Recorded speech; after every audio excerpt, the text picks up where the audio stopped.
This is Mobile Judge version 9.0 installation and deployment guide. So the first thing you want to do is obviously get familiar with the Sencha framework. So here's some very helpful links in order to do so. So the first one here is just the documentation for everything that's included inside of Sencha. Getting started guide is very helpful. There's gazillions of examples inside this link.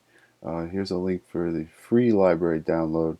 You don't want to go to Sencha.com and then to the products and download it that way because it's only a trial version. It's only good for a month. So this link here will give you all access to the library, and you can import it to what I would recommend is WebStorm made by JetBeans. There's also a link here for free download to that for students. And then lastly, you'd want to get the plugin for WebStorm from Sencha, and that link is here, and then how to install that. The next part of our installation guide is setting up your virtual machine for use as a local host. So what you want to do is download and install VirtualBox or anything similar to that. Any VM will work for what you need to do. Then you will need to download a version of Ubuntu. The link is provided here. And then once you have Ubuntu installed on your virtual machine, go ahead and open up Terminal and execute all these following commands. So you can use this video as a guide to do so, or if you open up the doc, there will be a copy and paste version you could use that's a lot more helpful. So in this setup of the virtual machine for your local host, you're going to install Node, you're going to install NPM, among some other components, and also Redis. So the next part of our installation guide would be installing OAuthd, MariaDB, PhpMyAdmin, and the NGINX server.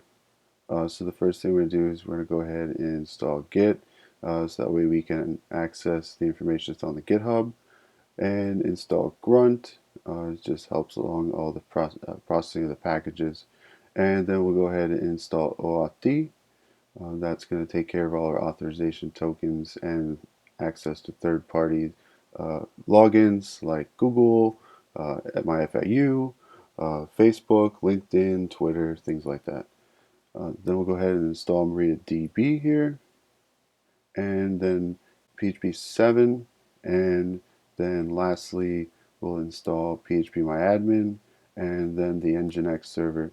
When you install the NGINX server and when you install PHP, there's just a couple of commands here you'll have to go using like nano or vim to edit the files and just change a couple things. So definitely make sure you do that, and you should have no problems. One last note when using Nginx, after installation, you want to make sure that Apache is not running on your VM because it'll just cause all kinds of headaches. So make sure you do a sudo service Apache 2 stop and then restart Nginx once you do that. The next thing we're going to do is go ahead and install Mobile Judge 9.0 for localhost use. So you want to take our build and build off of that, obviously. So here, what we'll do is we'll go ahead and execute all these following commands. First thing we'll do is get into the directory where Nginx is installed, and we'll do a git clone from that folder from GitHub and get the current version. Once you do that, you just have to rename the folder, which is named Mobile Judge 9.0, and change that to HTML. All the commands that are here to do so. Then we'll go ahead and initialize OAuthd and start OAuthd, and then we'll go ahead and do a rebuild on npm and go ahead and start the node index.js. So the next part of our installation is to build the database. So what you want to do is obtain the SQL file from PhpMyAdmin by going to the production site, so mj.cs.fiu.edu/phpmyadmin. Log in using the credentials given to you by Dr. Sajati. Click on in the left panel, Online Judges 7, and then at the top you'll see an Export tab, and then once you're there, select the Custom Export, then scroll down to Object Creation Options and check the two boxes for ads. Go down to the bottom of the page, press Go. That should download the SQL file, and you'll want to open that in a text editor. And then you want to go to your localhost PhpMyAdmin, log in using the credentials you selected during installation of MariaDB/MySQL in your virtual machine. Select the Databases tab and create database with the name Online Judges 7. Then select the database on the left-hand panel once it was created and select the Privileges tab. Add a user with the same credentials that you used for the production site given to you by Dr. Sajati, and then in Terminal you're going to want to execute the SQL script. So you'll go use the commands that follow here. Use the username and password that you gave privileges to. Once you're in, you want to type the command use online judges 7. Then you'll just copy and paste that SQL script right in here. Once you do that, it should be all set up, and you should be able to fire it up on Firefox on Ubuntu. So the next thing you're going to want to do after any time you make some updates or you wanted to see if something worked, you'd want to build your Mobile Judge 10 using Sencha. So the instructions here are to download Sencha CMD. It's pretty straightforward on how to do that. Then it's really simple how to build a production version, and then you're also going to want to build a dev version. Otherwise, you're going to be dealing with one JavaScript file that's one line, and it's a nightmare to sort through to find anything. But it is helpful sometimes to just make small changes just to that app.js file so you don't have to do an entire build. We've done that a couple times. It's very helpful.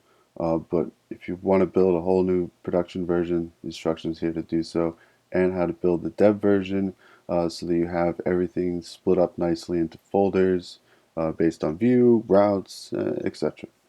And the last thing you want to do is, after you get approval from Dr. Sajati that your user stories are good, you're going to want to deploy those changes first to mj.dev for testing. So the instructions here are exactly the same if you're deploying it to mj.dev or just to the production site mj.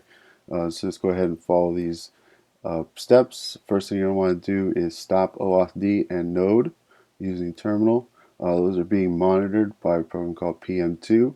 So you're going to want to first list all the processes and stop MJ API and MJ OAuth. And then using something like FileZilla, you're going to want to transfer the folders that are the output from when you do a build. So that's the API folder. The classic folder, that's going to be just your desktop build. And then the modern folder is going to have all your mobile code. So you're going to want to grab those three folders and bring them over. And the instructions here are here to do so. And then, like I said, keep the remaining folders. You don't want to change any of that. But every once in a while, you'll have to do inside the API folder. You want to remove the node module folder, and then do another npm install to make sure you have everything running smoothly. Then go ahead and restart NGINX, and then start back up those two processes that we turned off. And then you should have no problem just opening up a browser, going to whichever URL you're installing on. Very, very important. Don't forget to make any new changes to the database because otherwise this site's just not going to work. So that's our installation and build and deployment guide. If you have any questions or help, you can definitely shoot us an email. I'll gladly help you.